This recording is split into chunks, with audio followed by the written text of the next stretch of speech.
Habari. Allah amekwisha kuwahukumu watu wote weusi katika moto.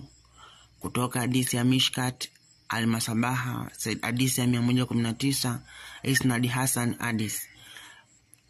Abdallah amepokea kutoka kwa mtume wa Mwenyezi Mungu akisema, Mwenyezi Mungu alimuumba Adamu, alipomuumba akampiga bega la kulia na akamtoa kizazi chake cheupe kama mchwa, na akampiga bega lake la kushoto na akawatoa watoto wake weusi kama mkaa.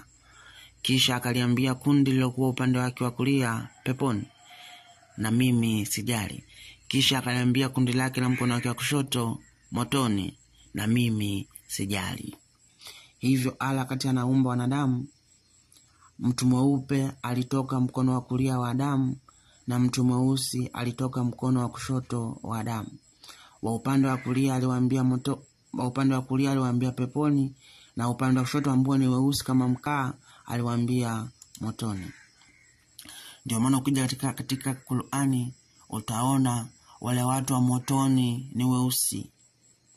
Unasoma katika kitabu cha Qur'ani sura 39 mstari wake ni 60, nasema, na siku ya kiyama utaona hawa wakanushaji waliomsifu Mola wao kwa sifa zisizolingana na yeye, na wakamnasibisha yeye na mshirikina na mwana, nyuso zao zimekuwa nyeusi. Kwa hiyo Allah atakaoingiza motoni ni wale wenye sura nyeusi, japokuwa Qur'ani inasema kwamba wale waliomfanyia mabaya Allah watakuwa weusi. Ukisoma katika Qur'ani nzima au katika hadithi ya mtume, hauoni mahali popote mtu mweusi akiingia peponi, bali wanasema kuwa katika sura ya 3:106 Qur'ani, nyuso zote zitakuwa nyeupe na wale nyuso nyeusi wataingizwa motoni. Hivyo ndugu zangu Waislamu ambao ni weusi, katika pepo za Allah akiingia kitu cheusi, watakaoingia ni weupe tu.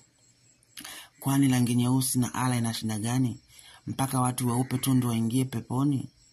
Je, unajua kwamba Allah au Mtume Muhammad anamfananisha shetani na mtu mweusi? Mungu akubariki. Ila jua wewe Mwafrika au Muislamu mweusi, Uislamu sio dini ya watu weusi, bali ni ya watu weupe. Okoa roho yako.